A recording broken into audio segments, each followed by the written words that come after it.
Dogwoods, oaks, and pines rustle in the wind. The last rays of the setting sun illuminate a hawk circling far above the forest, above the rippling green waves of the tree canopy, above the songbirds nesting in the lower branches, and above the 6 humans attempting to make camp on the mossy ground. Well, more correctly, San is making camp, while Faye and Brian are arguing in the corner, and the 3 teenage children of the Fam Polycule are watching on with varying degrees of disinterest and malcontent. Brian, I was telling you to watch the road, and look, I can't believe you ran over that snake. It's got all gummed up in the tires, and you know we're far from things. It's not in the rainy season, and it's so hard to clean off, and it's going to be smelling for like a week. Well, Faye, you are actively recording for our Patreon, so if you're going to call my attention to say something to our patrons, I think it's kind of unreasonable that you expect me to be perfect also on the road. I can't do both at the same time. Brian, that's not an excuse. We have our children in the car. Having your eyes on the road driving is more important than anything else. Come on, these are our lives. And the van is our livelihood. This is important. Faye, if it's that important, then don't ask me to look at the camera while I'm driving. Fennix, would you like to describe your character and what he is up to at this moment? Lucas is your classic teenage boy who has found a genre of music that he wants to make his identity, which is Y2K throwback, emo, sort of vibes. He doesn't have all that much in terms of the hair dye, the raccoon tail kind of outfit, but he's dressed in all black. He's got on a very worn, ratty black hoodie that he refuses to take off even in the summer. Pants that he's wearing, they're these jeans that probably were one of his parents. Like, he's a very gangly looking teenager. The sort of thing where, like, as a teenager hits a growth spurt, it looks like a kid stretched out. That's the vibe Lucas has. He's kind of gangly. His jeans are a little too short for him, worn at the knees. They're threadbare at the knees, right? It's not really bought like that. He's also grown his hair out as long as he can. It's not very well maintained. It's very frizzy. There's a bit of a wave to it, but he's done his absolute utmost to use a mixture of too much hair gel and sheer determination to get that coveted side part that covers one eye. He thinks it makes him look very cool. Jury is out on that. And he's always wearing a little bit of eyeliner that he can sort of purloin from Faye's makeup drawer.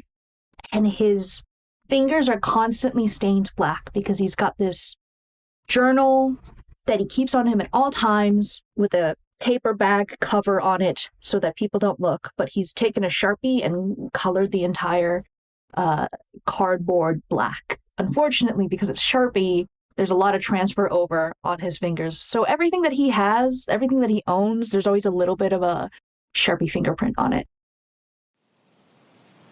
Lucas is checked out of this fight.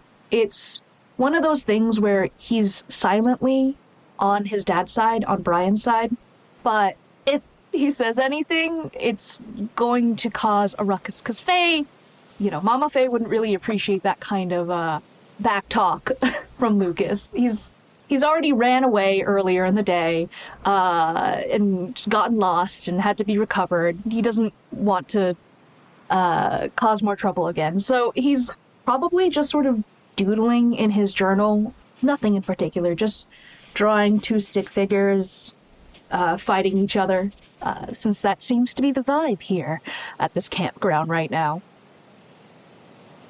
B, can you please introduce us to Olive?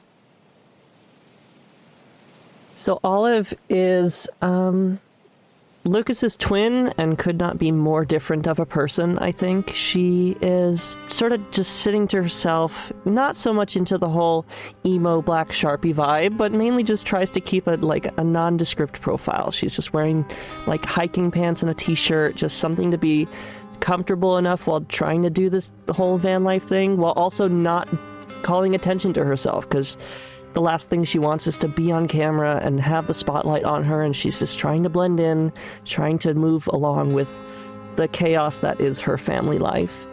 And I think she is just sort of sitting directly behind Faye and Brian, sort of eavesdropping in on the argument and just like sighing to herself that like, this is all because of content. This is like anything for content. Wow. This entire thing is happening just because Faye had to have this on camera. And she's just sort of waiting for a moment to jump in and try and diffuse the situation, because she just is the peacemaker and just wants to try and make things okay and move on. Just this isn't okay, Brian. You need to be reasonable about this. Hey, Mom, Dad, can we maybe just like try and, I don't know, think about food or something? You know, it's been a minute since we've showered. I think we can direct our energy elsewhere for now. Can we table this for now, maybe? Ultimate parentified teenager. Right? Yeah. Brian takes a deep breath. Faye always is, of course, practicing her diaphragmatic yoga breaths and turns to you. Yes, of course you're right, Olive. San, how is the camp going? San does not turn from where they are tying up the last corner of the tent. Almost ready now, Faye. Just give me a couple more minutes, and then I can start on the campfire. We can get some baked potatoes going, and whatever else we have in the van fridge. All right, great. Where's Cordelia? What are you doing, sweetie? Miri, where do we find your character? Cordelia has not yet left the van. Cordelia is a petite and precocious 12-year-old with very good hearing who knows exactly what's going on outside. She is, as always, camera ready, cute little pink polo top, usually some kind of a skirt. This one is an overall skirt, so it supports anything that might go in those pockets. And Mama Faye was so upset when we hit that snake that she left her phone on the dashboard. So that is now in Cordelia's pocket as she pokes her head out. It says, "Hey, do we need anything from in here?" Yeah, can you get out the vegan bacon from the fridge, and maybe some of the veggie burgers? We're gonna make some dinner soon. Sam's getting the fire ready. Yes, Mama Faye. Cordelia goes through the fridge, packs up a few things that have been asked for, goes through, finds a bottle of something that the kids are probably not supposed to have, and tucks that into her pocket as well before popping out of the van. Lucas leans over to Olive and is just like, "Do you know if it's the black bean burgers or is it the really terrible other veggie ones?" Knowing Mom, I think it's the terrible ones. Fuck. Can you also give me an investigation check for Cordelia? And it's going to be a 22. Okay. I think we can presume at this point that Cordelia has long ago discovered the pin for Faye's phone. With a 22 investigation check, what are you looking for on this phone? Because you find it. Well, mostly I was looking to have the phone in my pocket so that I could point out that Mama Faye didn't have it if we needed a redirect. But as I'm idly going through the phone, I find the video that Mama Faye just took of us potentially swerving a little bit. Just something not... No, I don't really think it makes the family look the best. So I just quietly swipe and delete that before sliding the phone back into my pocket. Oh my god. Okay, but important. Do you delete it from the trash as well? Let's say no. Ooh. Okay. You pop out of the van. Oh, there you are, Cordelia. Oh, and thank you for bringing out the food. We'll just get that started. San has gotten up the fire quite quickly. They are a pro at this. The fire's crackling. Dinner starts to be made. At some point, Faye discovers that she does not have her phone. In fact, this happens at the point when she goes to try to take a selfie of you all setting up camp. She's patting herself. Where's my phone? Has anyone... Cordelia, darling, do you know where my phone is? You're always so good at finding things. Cordelia thinks a second and goes, "Oh, I think I saw it on the dashboard. Let me just go get it real quick." Okay. Give me a deception check.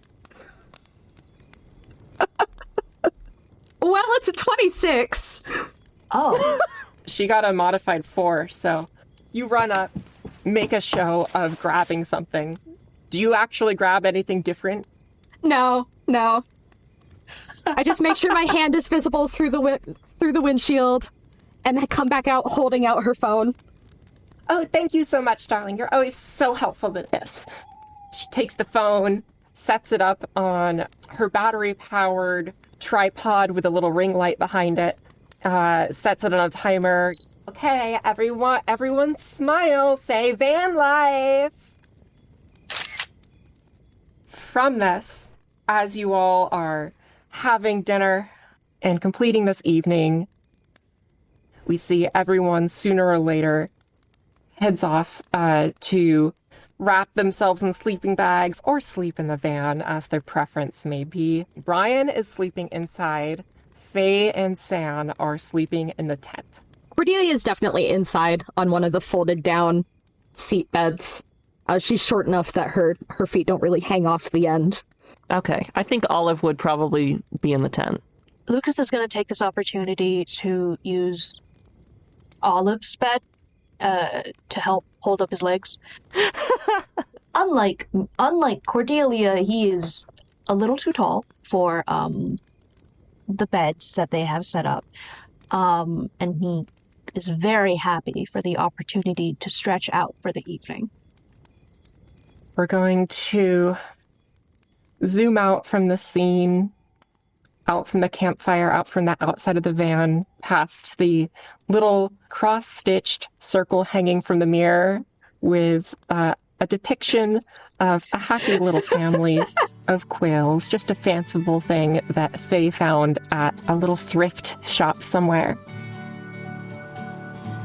We pan up to the stars and then fade into the next morning. What the hell? What the hell is going on? What is this? Oh my god. Was there something in the weed? There has to have been something in the weed. Everyone calm down. There has to be a perfectly reasonable explanation from this. Brian, how is there a reasonable explanation for this? It's gotta be... I didn't think we had any of the shrooms left. I thought we already had all of them. San is not speaking up as this conversation wakes the three of you up. As you come to, something is very strange. You feel different. You're not sure how. Your arms in particular feel like they're like you kind of slept on them in like a weird position or something. Things are a little odd. And all of you come to realize, blearily, first looking over, seeing a group of enormous quails arguing with your parents' voices, followed by the realization that you yourself are slightly smaller juvenile quails. What?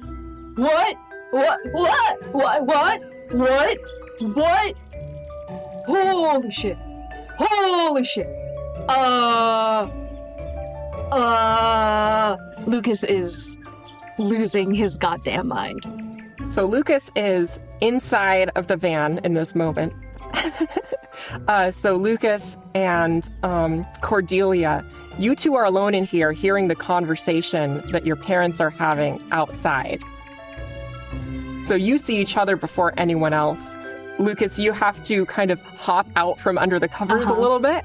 And the bed you are in, while before you had to prop your feet up on Olive's bed, now it is this massive, expansive surface. Cordy, what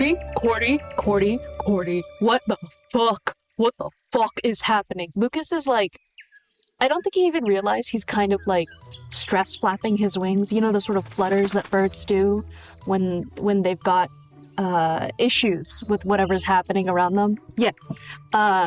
Just the sound of just fluttering, and he's even hopping a little, and you see as he's like getting out from underneath the covers. He's a California quail, but the feather at the top of his head, it's actually drooped down enough that it represents a little bit of that side part he's got going on.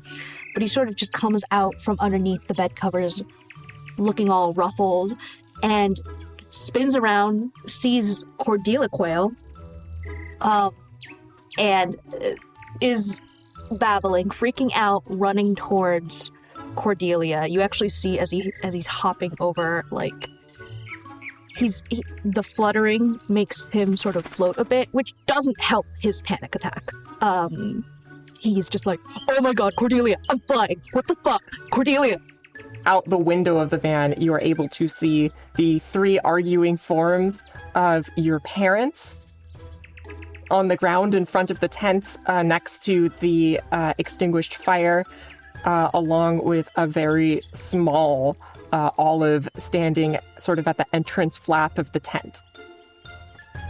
Olive is just seeing these like three essentially giant birds in front of her, and she just lets out like an ear-piercing scream, or what she thought would be a scream, but it comes out more of like a squawk or like a whistle. And she's just in full panic mode. She's like looking at her wings and just like frantically moving about, like just, this can't be happening. This can't be happening. Oh my god. This has to be a nightmare. I can't be a bird of all things. Like this is insane. No, why did it have to be birds? The talons, the beaks, the wings, the feathers. Oh god. She's just in complete panic mode, and has no idea what's happening. And Cordelia shuffles half out from under the covers and is hopping around going, shut up, dummy! Why are you a bird? Bitch, I don't know! Sorry, oh god, Olive's gonna freak out. Oh god, Olive's freaking out.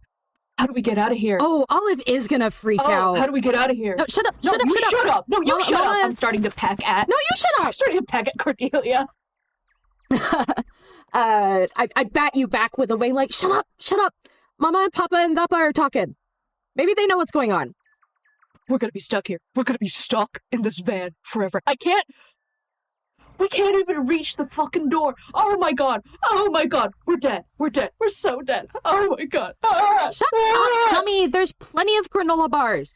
Can quails eat granola bars? Why don't you go find out? I'm trying to listen. Cordelia's just looking out the window and just sees Olive just like screaming and running in circles. Little quail running in circles, Yeah, flapping, distressed at the fact that she's flapping. It is not improving the situation. No, not one bit. I think actually with the sort of seeing his twin sister also freaking out doesn't help Lucas's freak out. And he's going to try and hop up to get to a visible window to sort of like try and signal the parents. He does not care if he knocks anything over. All he cares about is, I gotta get out of this van because we're too small and we are trapped in here. Give me your choice of athletics or acrobatics to attempt to open the door. It's a van, so it's one of those things where the handle is sort of indented into the door a bit in like a little alcove. From your perspective, a quail-sized alcove, but it's still perhaps a little bit more difficult to move a lever at your current relative size. Oh my god. How high up is this? Your perspective as a quail, the door is like 10 stories high. Oh my god. Oh my god. So not possible. Not even feasible. Oh, it's 100% feasible. You have a fly speed. Oh right. This is I'm a bird. You're a bird. Yeah, I'm gonna fucking fly. Shit. All right. I think there's a moment of Lucas not very understandably not realizing that he has that option, just being like, how do I get up there? I just need an athletics or acrobatics check to land successfully on the handle and be able to push it down. Oh god, I hope I'm heavy enough for the handle. Okay, all right, acrobatics. Let's do this. My first roll is an 8, so that's a 10. Okay. I think you smack just into the door and fall back down to the ground on your back and kind of have to... It is at this precise moment that Cordelia has given up on eavesdropping and kind of flaps around the corner toward the door.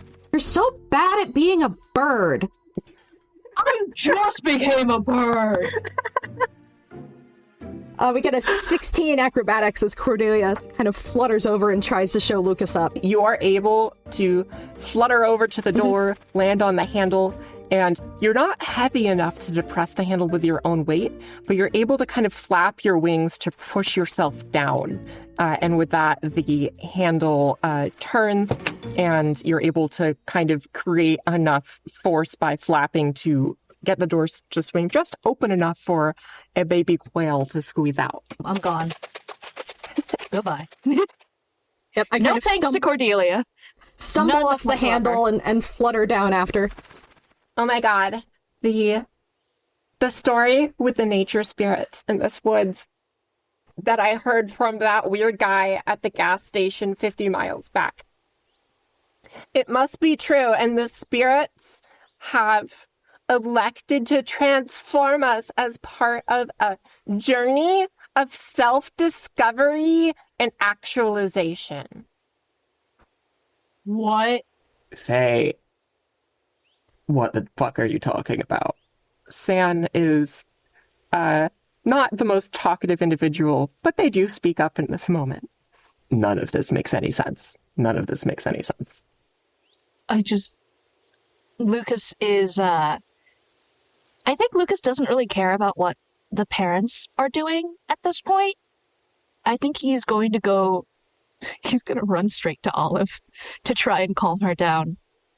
Olive is just like trying to take some like grounding deep breaths, but the problem is every time she exhales, it makes a little quail noise, and that's just causing a feedback loop of like panicking, trying to calm down, take a deep breath, panicking more. It's just like this absolute rabbit hole of a cycle. Exactly. Yeah, I think Lucas is just sprinting at Olive. I don't... Doing that bird sprint where your wings are half open, Yeah, I don't know if that helps or actually hurts to see a quail the same size as you careening towards you. I think she just runs. I think she just literally runs. Olive it's me. Olive is me, your big brother. Oh my. You can't be Lucas. Okay, this cannot be happening. People don't turn into birds. Olive, give me a perception check. Okay. That's a 26. Hey. As you're shouting, people don't turn into birds, you see that this little juvenile California quail's wings are stained with Sharpie. Oh my god. Oh my god, Lucas, that is you. I tried telling you, yes, it's me. Dude, close your eyes, I guess, if it helps to talk to me. Okay, I'm closing my eyes. Okay, close your eyes. Like, it's fine, we'll deal with this. Just like, I don't know what the parents are doing, but like, we are birds now. We don't need to think about that right now. Like, are you good? I saw you screaming. We're gonna wake up soon, right? We're just gonna wake up soon. This is all gonna be over. Yeah, absolutely. Just keep your eyes closed. Okay. I could like, does it feel weird if I sort of like try and push you to navigate? Oh, feathers! No! That's no! Please don't touch me! Oh my god! Oh my gosh! Just follow my voice when I move. Okay. When I move. Okay.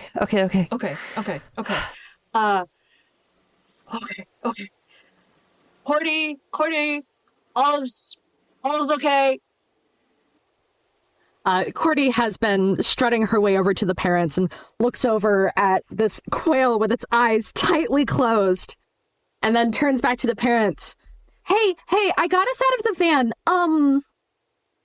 So this actualization thing, how do we stop it? You don't stop actualization. It's a gift. We have to learn from this experience and grow as beings. And then, having learned from the experience, we get to go back to our normal van life. You can hear that Faye is starting to break down. Mom, are you saying this is therapy? Yes, this is group therapy. Our family has been having a lot of difficulty, and there's been a lot of stress, and there's been some. I know that you've seen your parents arguing.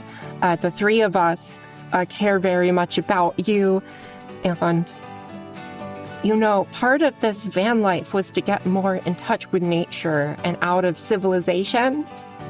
And now we all have the gift of being a part of nature. I don't want to be a part of nature if this is what it is. Can you just like... Oh my god, can we just turn back? What the fuck's... Mama Faye, I think the gift of nature's giving Olive a panic attack. Olive just collapses on the ground and starts bawling in whatever way a quail can bawl. Like, that's what she's doing. I'm not sure whether birds can cry in real life, but for the purposes of this very silly premise, yes, you can bawl on the ground. Okay, great. That's what's happening. God damn it. Olive. Deep breaths, remember? I'm fine. It's fine. Okay. Everything's fine. Okay. Everything's fine. Oh, no. Okay. No. Hey, headphones. Fuck, I can't use my headphones. Lucas, give me whatever check you think you would use to try to recall your music and hum or sing or chirp it. Honestly, I think I'm going to roll Arcana. I think this is magic shenanigans. Lucas didn't know magic existed, and now he does because he's a bird. He's not good at it because that's a 9. So instead, what comes out is the most ghastly squawk right in Olive's ear. I think that's enough to jolt her up from her crying state and just run some more. Just run away. I would like a dexterity saving throw from Olive. Okay.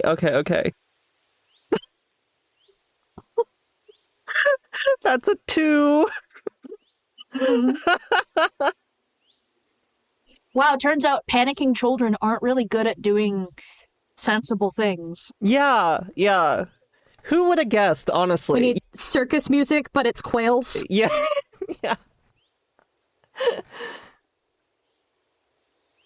Olive, you see this really grating, horrible sounding squawk that even in its horrible gratingness is still somewhat reminiscent of some of the bands he listens to.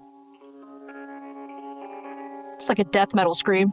There is a death metal scream. And you can somehow see the percussion waves of sound coming from his beak. The waves overlap at the intersection points where they are amplified. A little ring of flame and flickering sparks appears, and you take 2 points of fire damage. Oh my god. Shit! Cordelia immediately hops around and goes, Mama! Lucas just set Olive on fire! Don't set your sister on fire, Lucas! I didn't mean to! What the fuck? I was just trying to calm her down, and I think him getting upset is not going to help his discovery of magic. Weirdly enough, I think honestly, despite the panic prior to this, seeing the visible, like, percussive elements and then the fire and even getting singed, like, she went from full-on crying, panicking to just a stunned silence. Like, she just doesn't know what reality even is anymore. Are we magic quails? I hold on.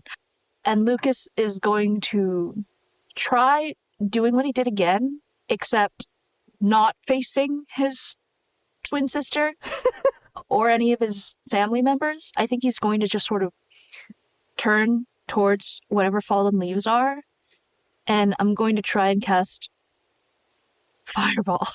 Oh my god, okay. Because you are brand new to your class abilities, which you do have suddenly, whether you know it or not, give me an Arcana check, DC, I'm going to call this 15 plus the spell level.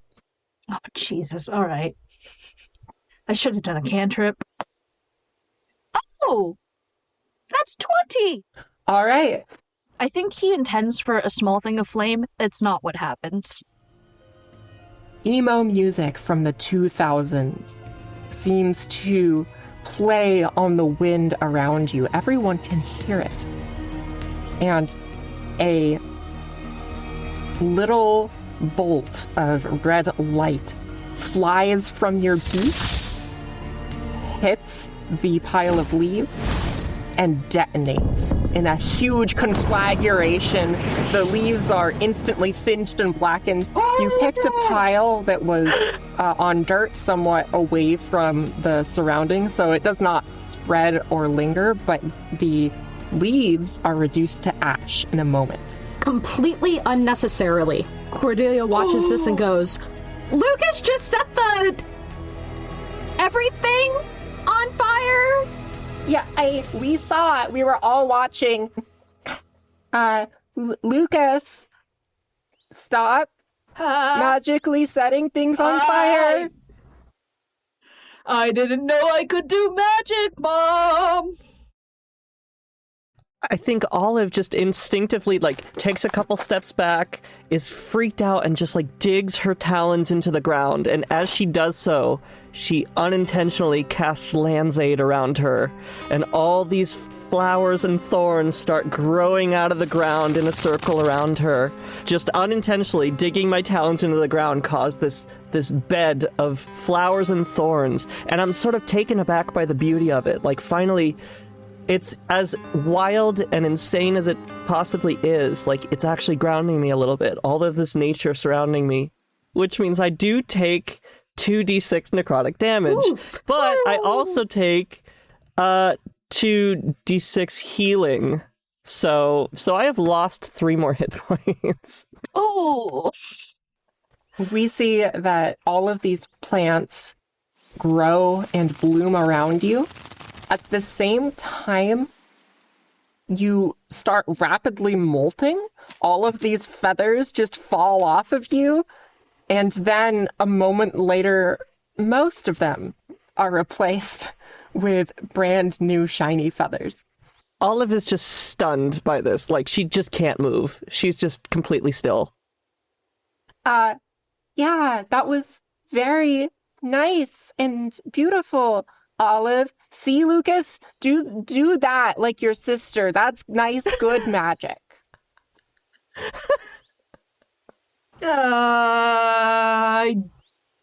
What the, okay, and what did you do? What did you do to... How should I know? I don't know.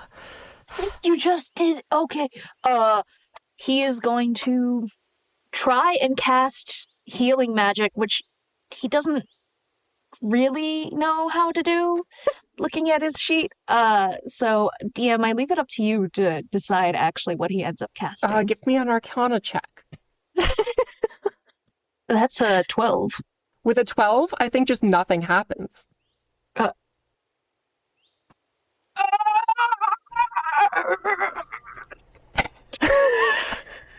Cordy, can you cast magic?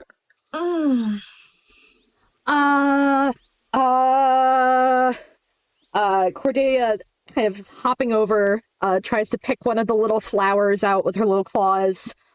And as she's hopping over and she falls silent, are there any other animals in the area? Anything making any noises? Any birds making bird calls? Give me a perception check. I get a 19 to listen real hard. Damn. There is, standing on a rock just on the edge of your campsite, very small, but not unseen by you, there is a isopod, a roly-poly, a little pill bug, sitting on a rock, observing all of you, clearly watching, and with that perception check, you can sense intelligence behind its gaze. I slowly kind of strut my way in a circle and try and meet its eyes? What are you looking at? I'm looking at you. Oh shit, it can talk. Yeah, you can talk. Of course I can talk. Why would I not be able to talk? Okay, Olive, I think this is a dream. Hi, my name is Gub. Daughter of Gub. Gub? Gub, like my mom and dad, and all of my siblings. Mom, there's a bug that talks. Mom, a bug talks. The bugs talk. What? Mom, Dad, San? Yes, we can see. Hello, Miss Gub. Hello, listen, you're like really far out from the veil. Are you lost? Yeah, we're lost. We should be humans, but we're not. And you talk. And I can cast magic now. I don't know about the other things, but no one should be humans. Did you know that my mom killed a human? Like, my grandmother actually got stepped on to death by a human, and then her daughter, my mom, got revenge. Oh, okay. She's so brave. I want to be just like her when I grow up. Lucas is checked out immediately. He's just... Cordelia's strutting backwards a little bit, pigeon bobbing on each step. Well, I can show you the way home if you're lost. I know the veil is really hard to see from the sky, so it's easier to walk. Unless I can get a ride. If I can get a ride on one of you, then I can direct. I have experience as a quail rider. Cordelia looks over at the parents and makes an assessment. Thapa San, you want to pick up the bug? Yeah, we would love, yes, we're lost. I can give you a ride. Show us back to the Veil. That would be helpful. Okay, I can do that. Gub just crawls over and then crawls up Sand's leg up onto their back into a riding position. Oh, I hate that. Does that mean we have to fly? Are we flying right now? Yes, I think we have to fly it because we're all birds now. And I know you've always been scared of birds, but this is part of our journey. And you know, quails are really beautiful. You know, I have that cross stitch. Mm-hmm. Okay. With that, the six of you take off and are guided by Gub shouting over the wind. Yeah, take a left here. Hard to hear. Take a left. What? It's already pretty hard to understand her. She has the enunciation gets a bit garbled coming from an isopod. And the six of you, under this direction, make it to the Veil, whatever that means.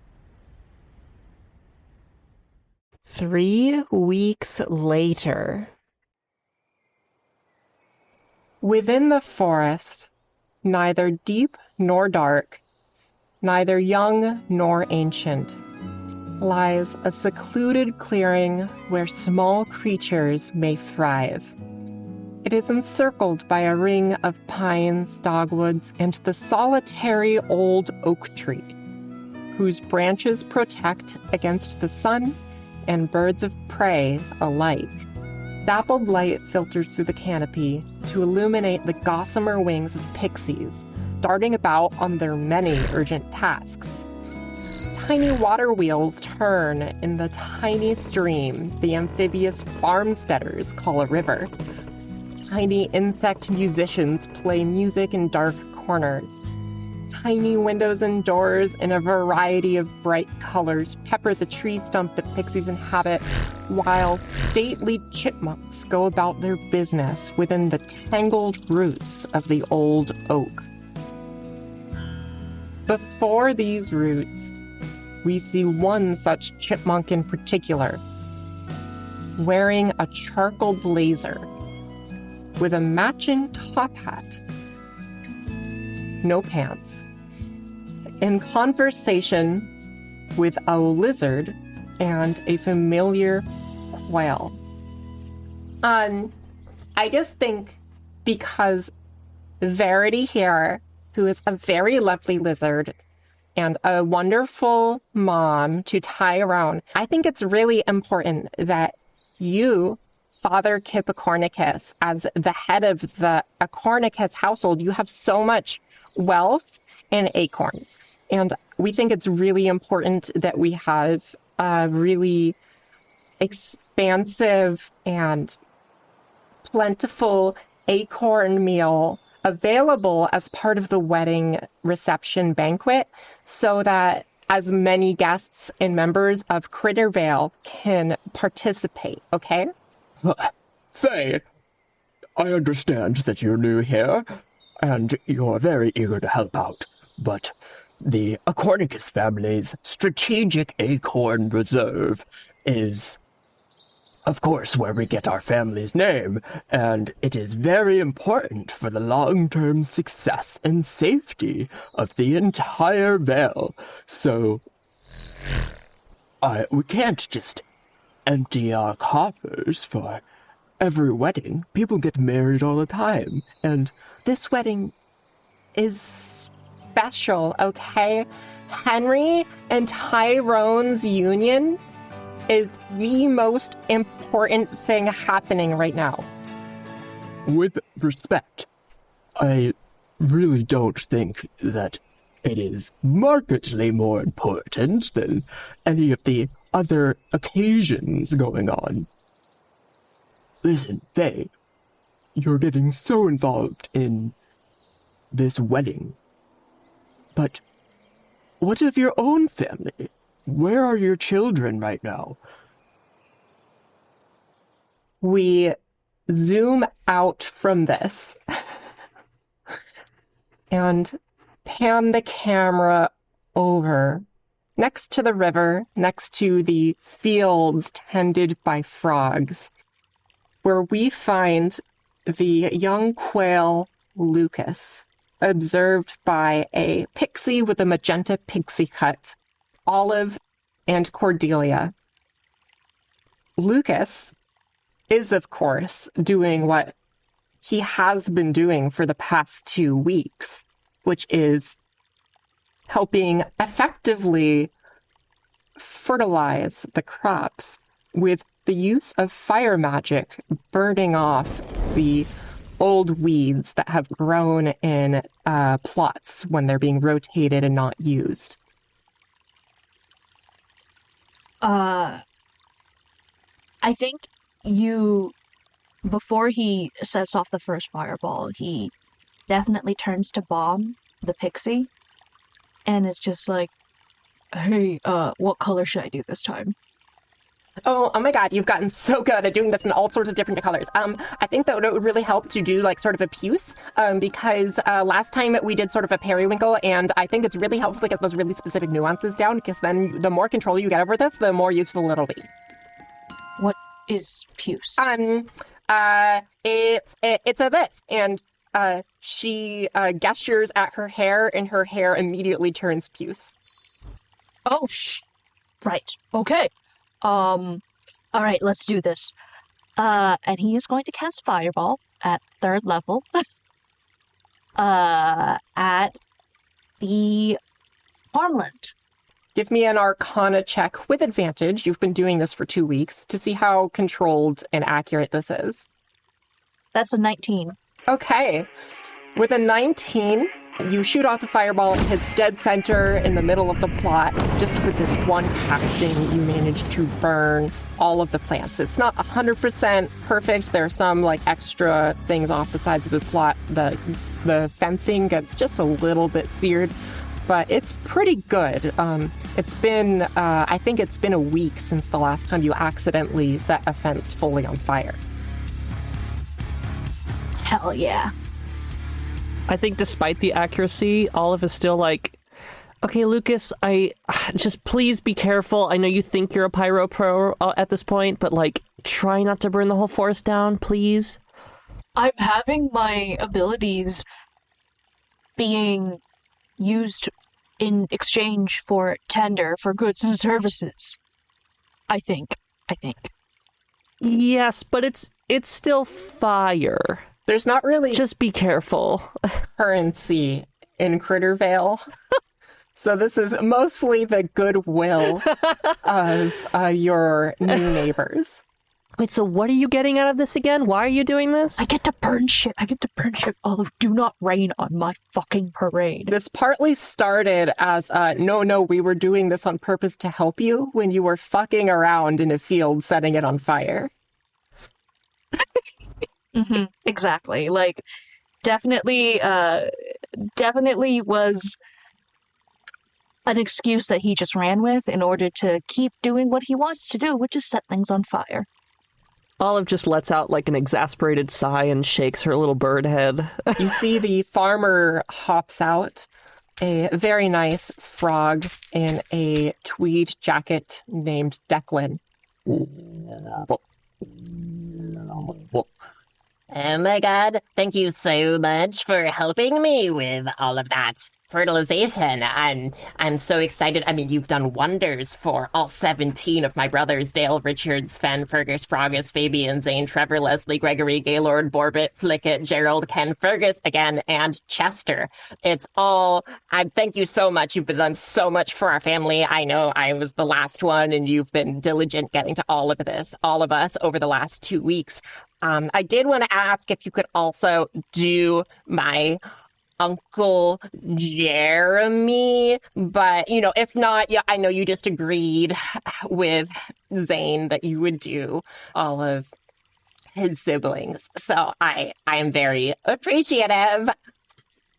Yeah, I think I got room in the tank for one more of these. Yeah. Okay.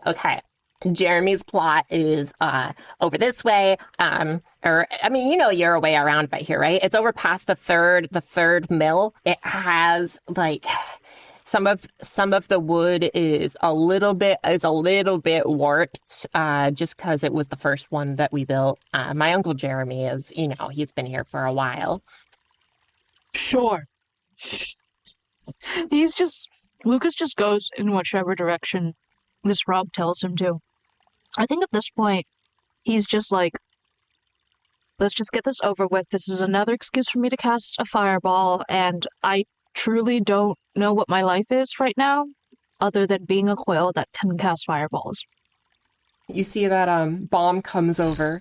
Oh, okay, I think that was really good. That was almost puce. I think we should try it again on the next one to get it just right. That was really more of like sort of a desaturated rose, but I think we can get to puce if we just we're almost there. And it's very important, to get the colors just right. That is actually the most important part of magic.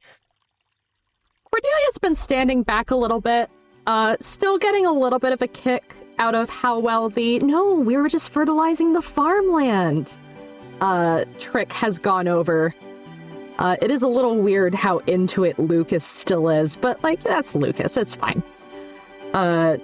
When people are paying attention to the fire instead of to her, Cordelia is practicing her footwork of hopping back and forth, wielding this little sandwich pick, this green plastic sandwich pick in the shape of a sword. That she managed to salvage from the forest. Just practicing kind of poking at different tall pieces of grass with it. The grass is extremely tall. It is well over your heads, despite the fact that it would be an entirely normal grass height if you were in your human forms. Of course, the sword goes away immediately as soon as anybody's looking her direction. I think Olive is, as the fireball's going, she just sort of instinctively puts her wing out in front of Cordelia, trying to protect her, but isn't really looking back at her to see what she's actually doing. And is more so just frustrated that, why are we wasting our time with this? Shouldn't we be trying to figure out how to make this stop, how to turn back? What about our lives? She's just kind of frustrated that we're off setting things on fire and meeting the townspeople instead of trying to figure this out. At this point, you see a chipmunk who you're all familiar with, walking very stately over to all of you. Oh, hello there, children. I was just talking to your mother, actually, and it's good that I should meet you here. I was just on my way to speak to some good businessmen here, but I know that you have been doing a very good service, Mr. Lucas, setting ablaze to fertilize all of our important crops. However, I've been talking to your father, Brian, about some interesting ideas about how to run things in a bit more of an organized fashion, and for the next fire, I am going to ask you to come to me to first get something called a permit. A what? A permit. It's a thing that you have to ask me for before setting things on fire, for safety, and then if I, in my greater wisdom, Can I have a permit? Yes, I can give you a permit if I assess. Can I have a permit right now? Well, you'll have to write it up on a nice quality leaf. And Do you have one? yes, of course. Okay, thanks. He pulls a leaf, not of a leaf of paper, but an actual leaf out of his coat and hands it over to you. Just to make sure you specify the parcel at which that you are doing the burning, and please draw out to the regions of what would be burned and specify the notes as to the color that you will be using. The pixies informed me that the color is critical. Okay. I think this is a great idea, Mr. Cornicus, sir. I think it's about time we, got some control to this chaos. I really appreciate this. Yes, absolutely. We're all about safety in the Vale. We are very lucky and privileged here to be in an environment where we are free to live in civilization and communities with our fellow critters without the threat of predators and such dangers. I'm done. Cordelia hops over to Lucas. Hey, I've never seen a fireball permit before. Can I take a look? Waggling her head in. It is a very, he's doing his best, but he honestly tuned out with the list of requirements and only captured a few things. So it's just stick figure drawings of him going to a terribly it's him, or it's a quail, right? You could tell it's him because it's got its cool side part throwing a fireball at a piece of land that's just frog farmland, and that's it. Give me a persuasion check with disadvantage. The DC is going to be just a 14 because this permitting process is new. 13. This isn't quite, in line. You need to specify the parcel number of the plot. What's the parcel number? He's yelling this to the frog. And here, I can come over and write this for you. I know the parcel number for my uncle's plot, of course. It's a 4238869. And you see that Declan the frog writes his uncle's parcel number on the form. Here. Well, very good. This is all in order then. Very well. Good work, children. It is very important to learn early on to be a productive member of our community. Have a good day. Bye. Why? I said bye, and he leaves. Oh, goodbye. At this point, Bomb goes, okay, that was really good. We're going to do the next one. I actually just remembered I have to do some really big...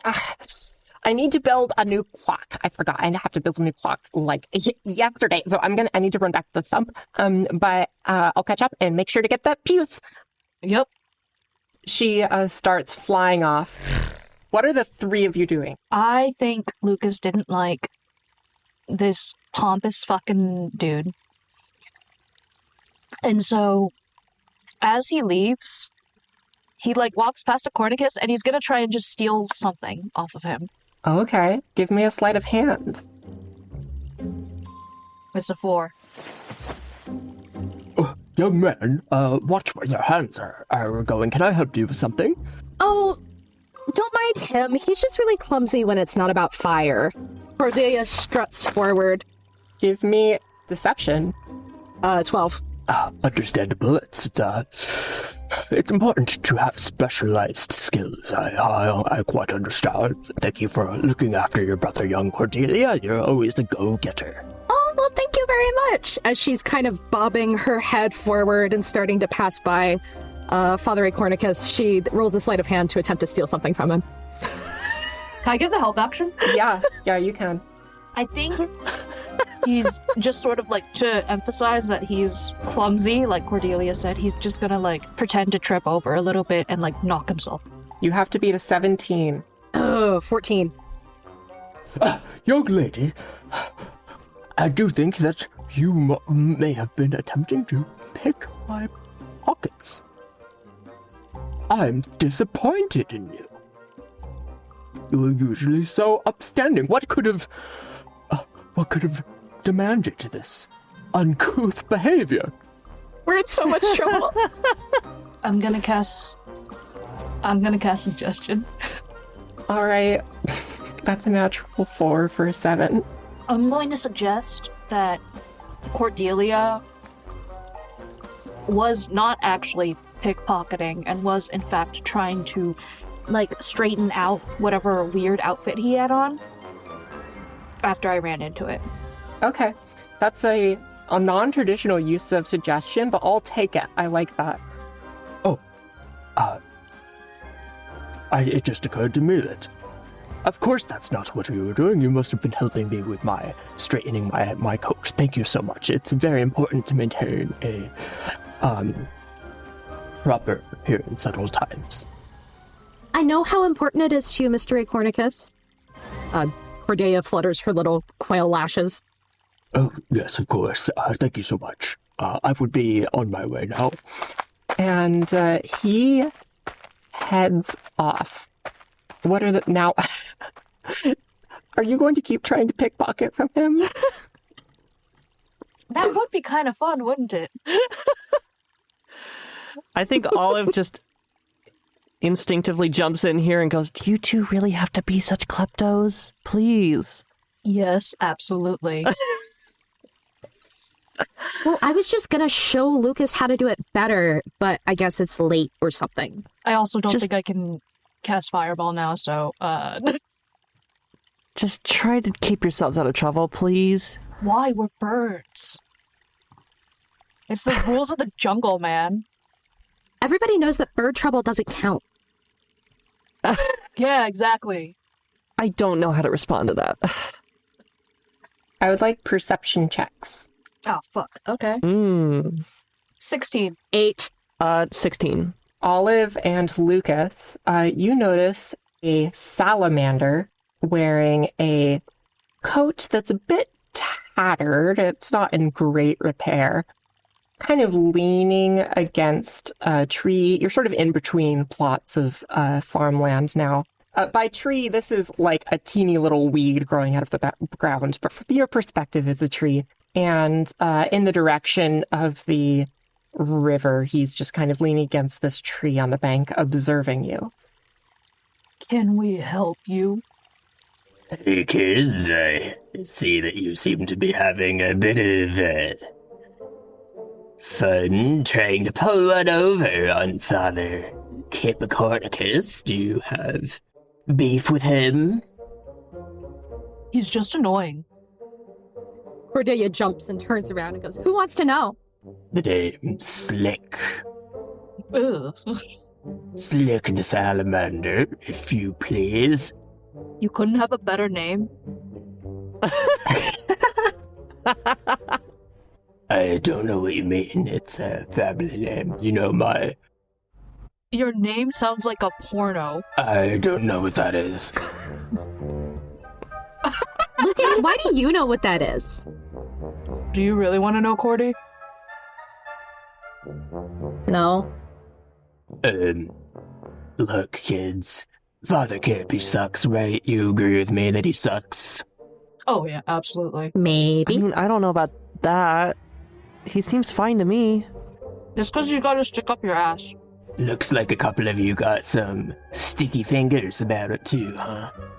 I had nothing to do with this, okay? I am not involved. I don't think we have fingers. It's a figure of speech. How does a salamander know what do you know it? Salamanders have toes. Yeah. Webbed fingers. Listen, my family's had a long problem with father kid. You know, it would be a little fun. You wouldn't be interested in playing, like, a bit of a trick on father kid. I'm listening. What if I told you that I had something of a map of the Cornicus estate? And I bet you two, maybe not your snooty sister, but that you two at least could perhaps sneak in and gain access to the vault where his family holds all of the strategic acorns and other assets.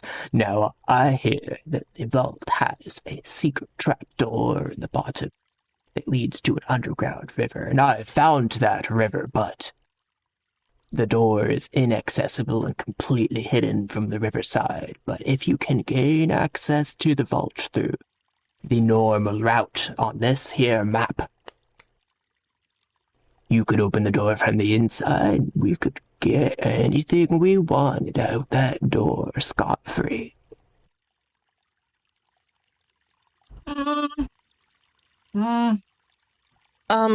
Lucas, Cordy, can I talk to you over here for a sec? Yeah. Listen, I know how much you like swiping things. It's all well and fun. It's all well and good. Do you really have to do it to the most important person in the Vale? I feel like he's the one person who might be able to try and help us. Like, please, don't do this. Help us with what? Help us turn back. Why would we want to turn back? I got magic powers.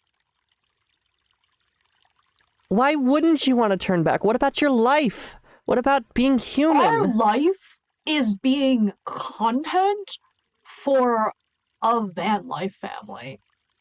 Is that really, like, what you look forward to? Okay, you have a point. Yeah, let's go steal this dude. That's not what I'm saying. No. I mean, it would help out Mama Faye. If he's being really stingy with the wedding reserves, then we can, just get a little bit something for the banquet, and they probably wouldn't even know it was us. I mean, what are we, amateurs? I don't know. This just seems like such a bad idea, but if you really think this is going to help in some way, then I'm coming along, if only just to keep you two out of trouble, okay? I mean, I don't think it's going to help at all, but it is fun. I mean, he is the richest man in town. Oh, you God. never know. He might have something magic down there. Yeah, you gotta eat the rich or something. Oh, God, what are we getting ourselves into? That's not quite what that means. Can quails eat meat? Can we eat meat? Quails are omnivorous and will eat meat primarily in the form of insects and other small invertebrates. I hope we have not eaten members of the Gub family, because that would be unfortunate. And besides, Olive, if somebody's gonna get in trouble, who's it gonna be? The cute little quail family? Or the salamander named Slick, who's hiring child labor? I don't know. I guess we could just say that he, gave us, a sob story about, the way to turn human was in there or something. You just want to throw this stranger under the bus? I mean, yeah, he seems a little shady, and his name is terrible. His name is Slick. But, that doesn't mean we completely throw him under the bus. He could be threatening us. He could. I mean, he hasn't yet, but he could. I guess he does seem the type to maybe put us in danger.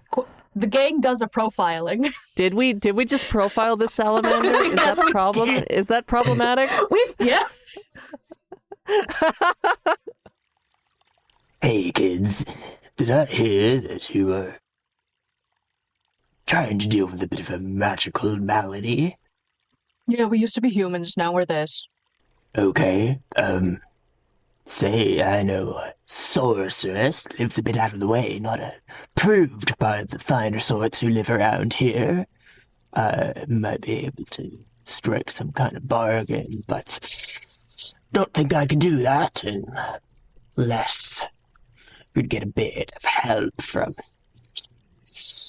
you with my little matter of the Cornicus vault, favor for favor. The sorceress's name is Brilda. Hey, Olive.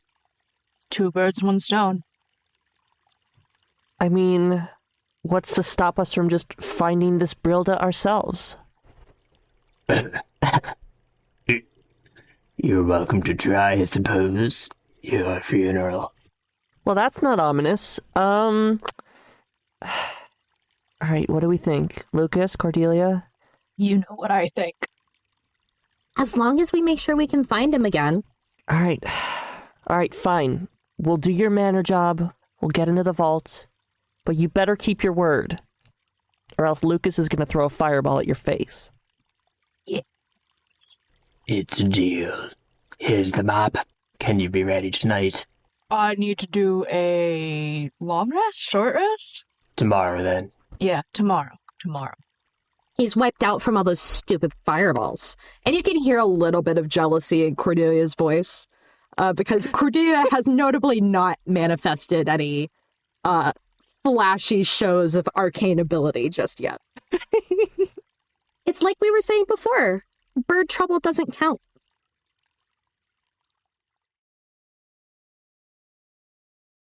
Cordelia, you are going to see Bead Stepper, a cricket musician of much renown within the Vale.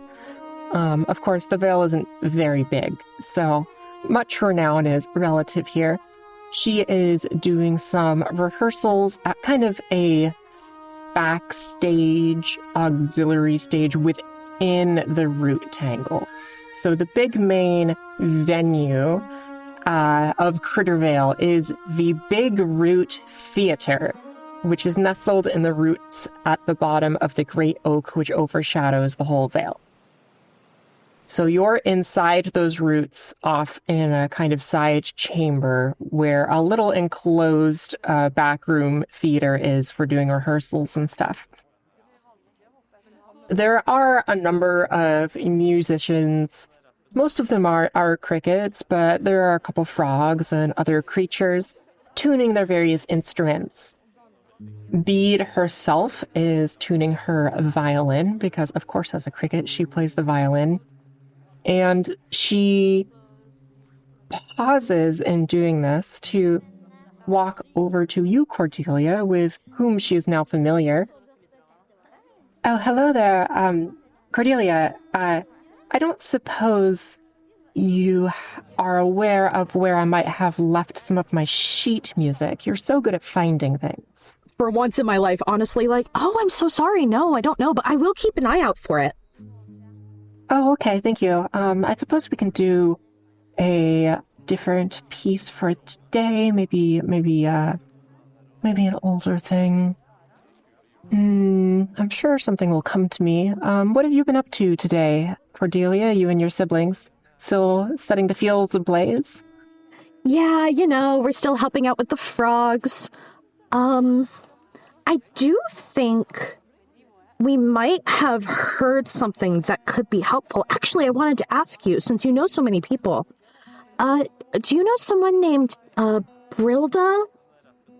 We heard that's someone we might want to talk to. Do you know anything about her? Brilda, that rings a bell.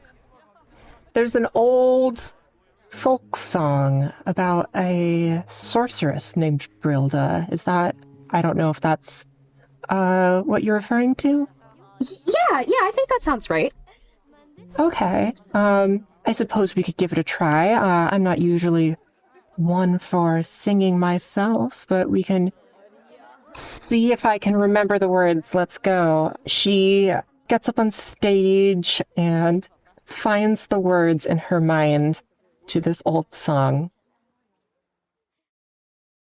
Over the river and through the dark wood, across the green field of clear sky thunder, 'neath brambles and leaves and the roots of trees, to wise Brilda's lair we go with wonder. Within that deep dark, what is to be found, where we call for help, but none hear the sound. She sees what is fake, her magic's right fate. Our boons we must take, for it is too late. In that place most deep, where light does not reach, to find her goodwill we must now beseech. Her bite is quick death, her fangs we will feel, if we cannot make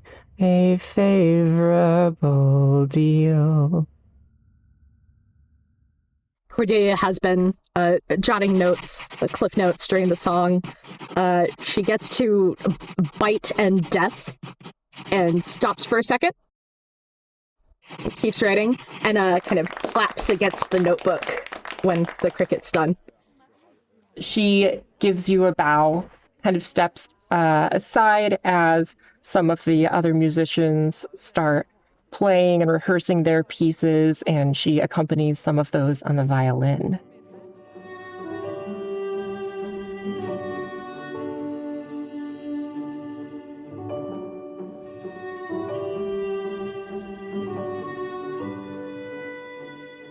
I think Olive is checking in with her parents, because it's been a minute. And yeah, just seeing what they're up to, with the intention to let them know that that tomorrow night she and her siblings might be busy doing something. So naturally, as birds, the three of you and your parents have found housing in High Perch. High Perch, of course, is the bird neighborhood, which sits in the large branches of the great old oak, which overshadows the vale. You fly up to a nest. This is an old nest that had been previously occupied by other birds who have long since moved out. The six of you are perhaps not prepared to take on the endeavor of building on your own nest, and also what would that mean in terms of settling in and accepting your current situation. So you find the three of your parents here, and they are in conversation. They are actually working together a lot more harmoniously than you have previously seen them in the van. Okay, so Acornicus still hasn't agreed to give up the acorns, but maybe we can make something else work. Some of the frogs have a lot of edible flowers and root vegetables, so we might be able to make do with that. It's just the acorns are so much better, but we can make do with the root vegetables, I think. How are the planning with you two going? I'm helping Henry organize his bachelor party. They're going to do a push-up competition. It's apparently a very popular activity with the lizards, so we're sort of making sure we have a venue reserved for that.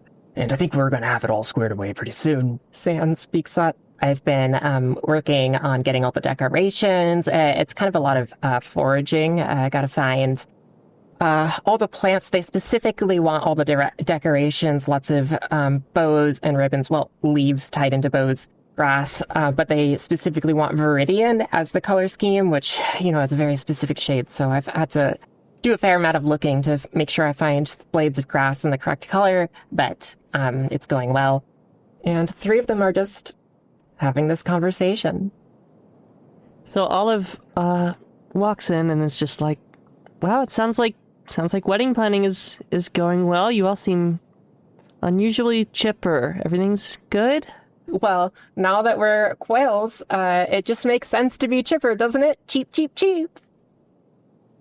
I mean, I'm glad you've found your calling here and everything, and I'm glad the wedding stuff is going well, but like, is that really what we should be focusing on? Are you not concerned about the whole turning back to being human thing? Of course, your other parents and I are very concerned about our whole predicament, and there's a lot we don't know. But the most important thing, I think, for this journey of discovery and self-actualization is to be helpful and make sure to learn and reinforce the values of community. So I think helping out with this wedding is the most important thing any of us can be doing right now. Right. Okay. And you're doing so good with helping the frogs. Well, Lucas, with your help, I understand that sometimes you need somebody to kind of keep him focused. Yeah, I don't know. I'm mainly just looking out for Lucas. I guess what he's doing is helping, but it's, I don't know, seems a little chaotic. Yeah, he has a very chaotic energy, but, sometimes you just have to take that chaos and redirect it towards something helpful, And that's very useful. The magic is quite very impressive. That's a weird new thing. I didn't know birds could do magic, honestly. Magic is all around us, of course, but I didn't know it was a quail thing. Yeah, I'm still coming to terms with that a little bit myself. Is that part of the whole self-actualization thing? I mean, what else did you hear about that? I don't think I've heard. I think, the journey is different for everyone. Uh-huh. And so I think there's only so much you can read into the particular specifics, Sure. Okay. Yeah. Well, listen, I think Cordy and Lucas and I might have a bit of a lead. Someone we can talk to try and figure out how to turn back, how to, finish our actualization journey, maybe. Oh, that's lovely, sweetie. Yeah, that sounds so fun. You can go talk to people. Make friends. Yeah, that's exactly what we're gonna do. So we'll be a bit busy tomorrow night, I think, doing that, and we'll report back and we'll I'll make sure Lucas and Cordy are safe and everything goes well. Don't worry. You always do. It's just a conversation. What could happen? Yeah. No, totally. Just a conversation, not doing anything else. That's, yeah. Give me a deception roll. That's a 9. Oh no. Sweetie, is there something else going on? No, nothing. We're just, we're just gonna be talking. You can talk to us, Oh, I know. I really appreciate that. But we're just gonna talk to some people and get some information. And, what's that? Do you smell something? Do you, at the same time, Olive is casting the cantrip Druidcraft and, just a little sensory effect of, let's go with a skunk. Just starts wafting through the nest. There's some really rank odor that is wafting around the area, mainly just to try and get the conversation on literally anything other than what we were just talking about. Oh my God! Is that a skunk? I didn't think big animals could get here. Yeah, this is gross. I'm sorry, we're gonna have to have this conversation later. I think so. Yeah, I'm gonna fan out the room. They all start flapping to try and fan out the air out the room. Yeah. Let's definitely talk about this more later. Okay, bye. Amazing. Lucas. I'm just rolling up to the pixie houses and just being like, "Hey, anyone know about this sorcerer's Brilda?" Because, they're magic, and a sorceress is magic. So, 1 + 1 = 2. Yeah, I think you are quite acquainted with Bomb at this point. So you are able to locate her doorway. It's sort of on the second story. Almost all of the pixies live in the stump, which is in the center of the clearing next to the river. It has all of these little doors in it, and you hop up on a particular one. You can't judge it by the color because they're always changing the colors. They're always different. If you were an adult quail, it would be pretty tight, but at your size, it's just about right. I'm so small. Quite a bit smaller than the lanky Lucas as a human teenager. You quail strut down this carved wooden hallway.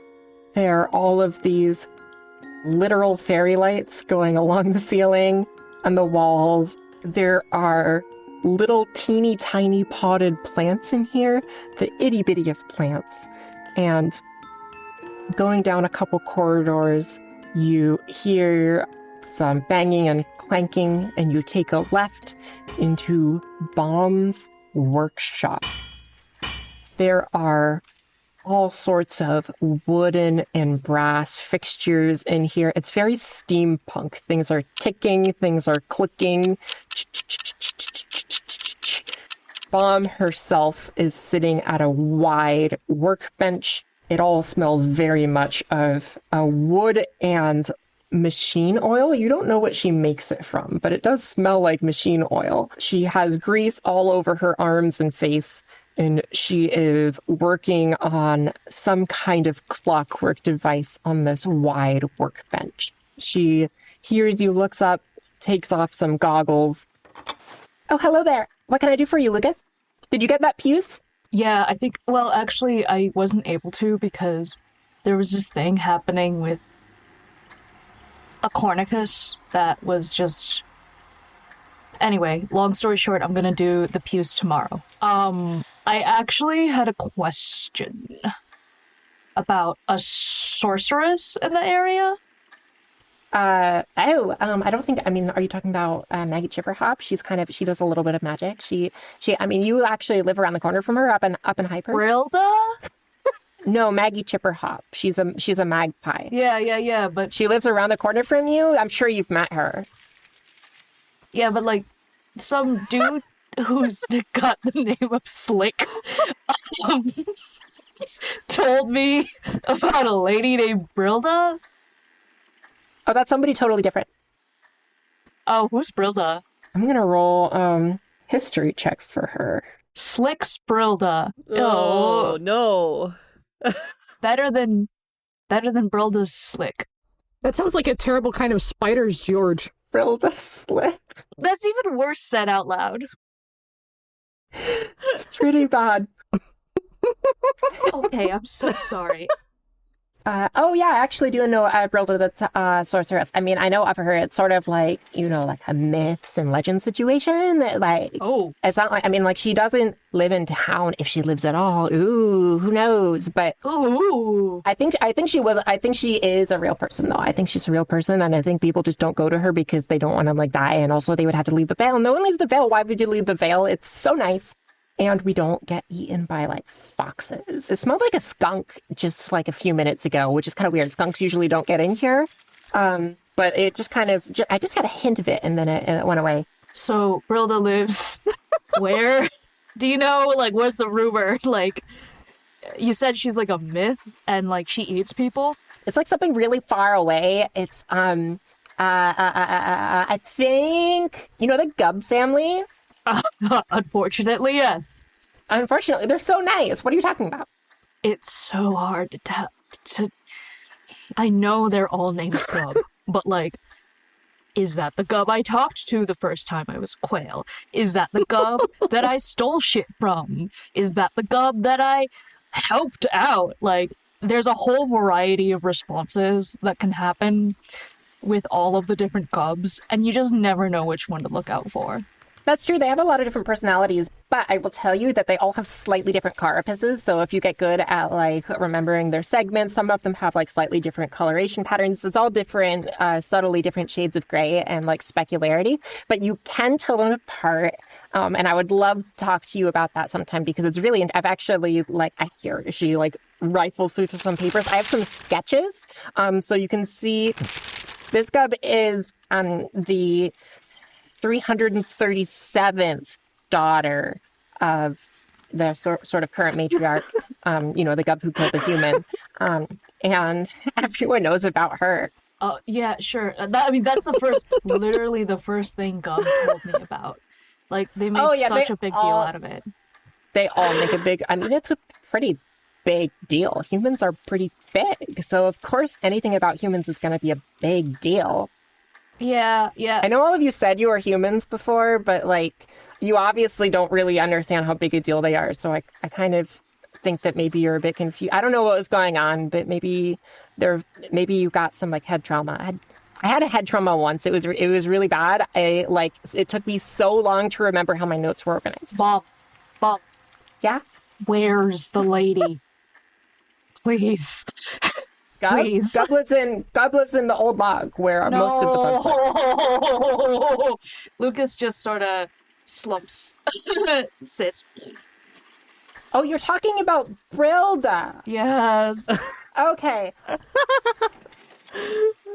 We stan an ADHD queen. Brilda. So last I heard, I think there's some sort of, there's a place that's in the forest that's like, or it's kind of like in a clearing outside the forest. It's like really scary because there are humans there sometimes, and there's like loud sounds like thunder, and it's super loud. And I don't know exactly where it is, but I know that the matriarch Gub's mom, grandmother Gub, died there.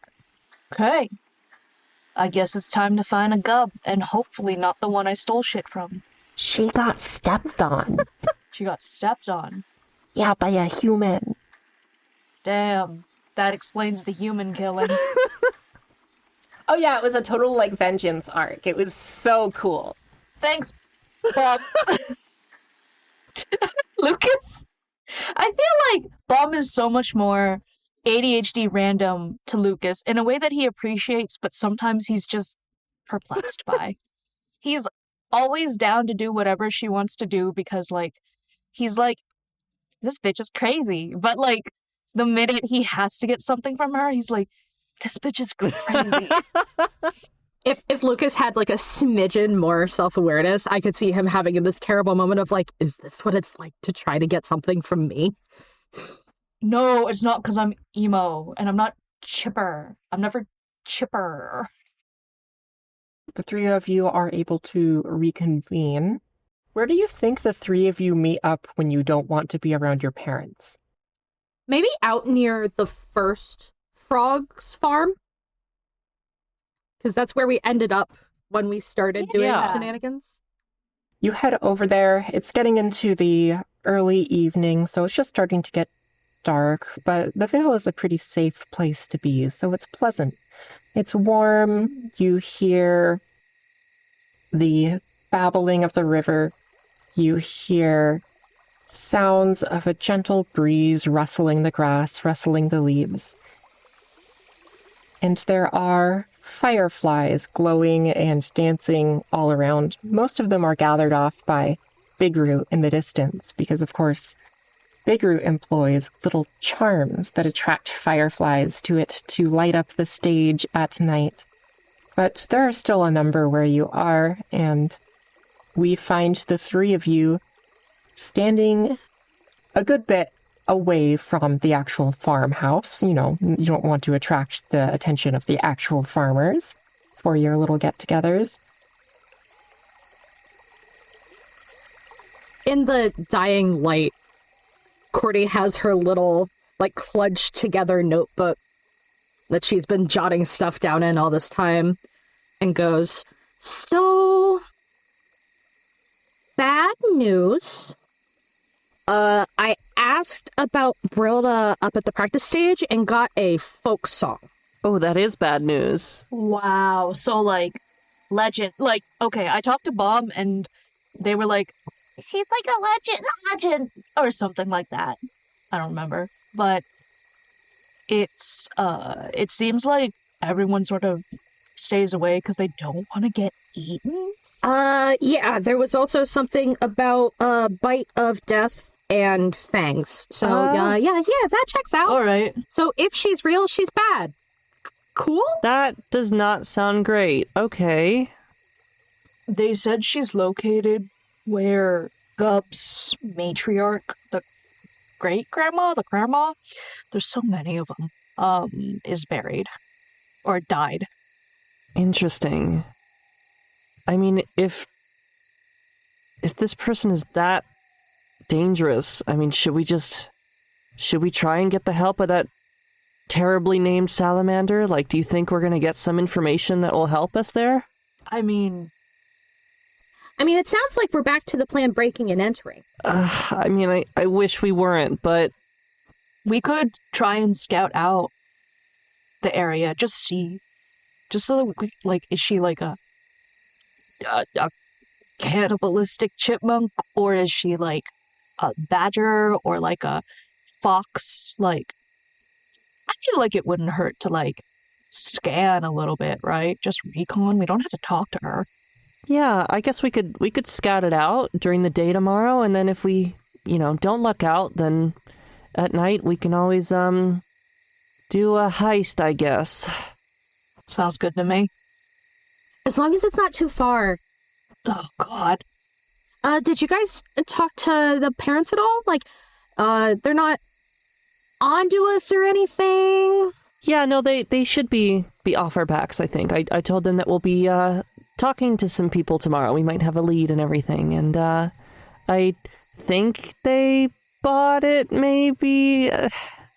Okay, honestly, they might not have, but I don't know. I think it'll be fine. They have a short enough term memory that it should be fine. It'll be fine. Do you think Mom and the others actually want to stay? I mean, maybe. It's possible. They're not looking very hard. They really aren't. They've really settled into the nest, too. Like, it. And, like, I'm not complaining, but, like, that is kind of weird. Yeah. They're just, like, they're planning this wedding, and, like, I guess Mom's gonna do what Mom's gonna do, but, like... Yeah, it's Mom. But they're all into it. They're all helping. It is weird. I mean,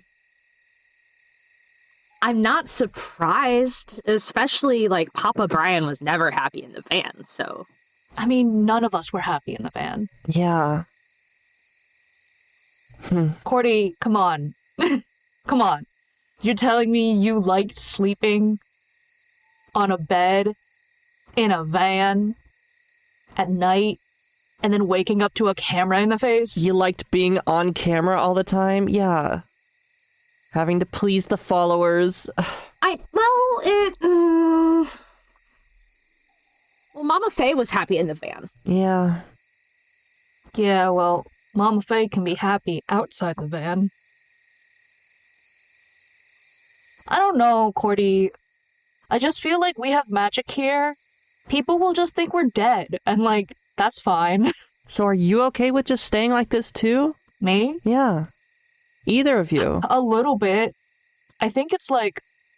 I mean, I don't know if we're gonna live the same lifespan as Quails. If that's the case, maybe not. But, like, I don't know, man. I feel like not needing to worry about being in a cramped van is really nice. And yeah, just... but what about the life you could have lived, growing up, out of the van, doing your own thing, living your own life? What about that? I don't know if we're gonna be any good at that. Yeah. Like, I don't know, man. Like, the internet's weird. And, like, it's...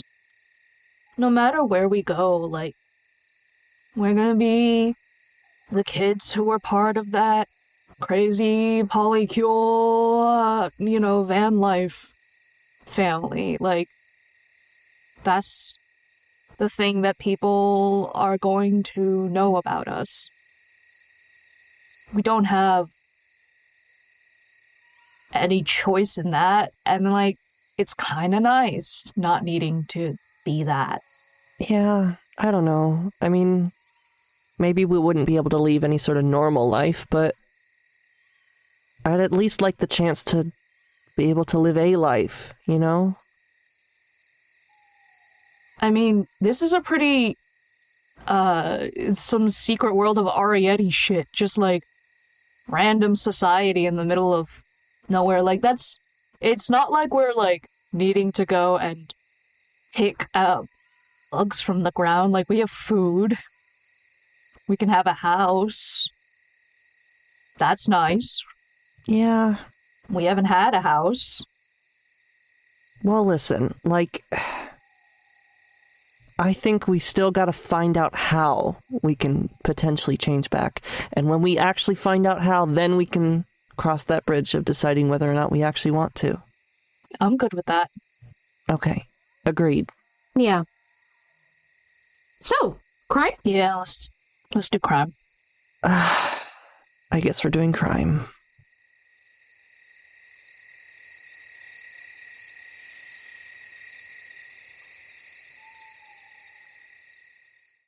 That was episode 1 of Quailful Polymorph on the Crimes and Cantrips podcast. This tale of quails was brought to you by Miri Baker as Cordelia, Fennix as Lucas, Beatrix Ryle as Olive, and me, Gwen Malmquist, as your narrator and editor. Additional music, environmental ambiences, and sound effects are by Epidemic Sound and Michael Gelfi Studios. This episode includes a thunderclap sound effect by Fission9 on freesound.org. For bonus content, help us keep telling you stories at patreon.com/crimesandcantrips. Thanks for listening. Catch us next time for more crimes and more cantrips.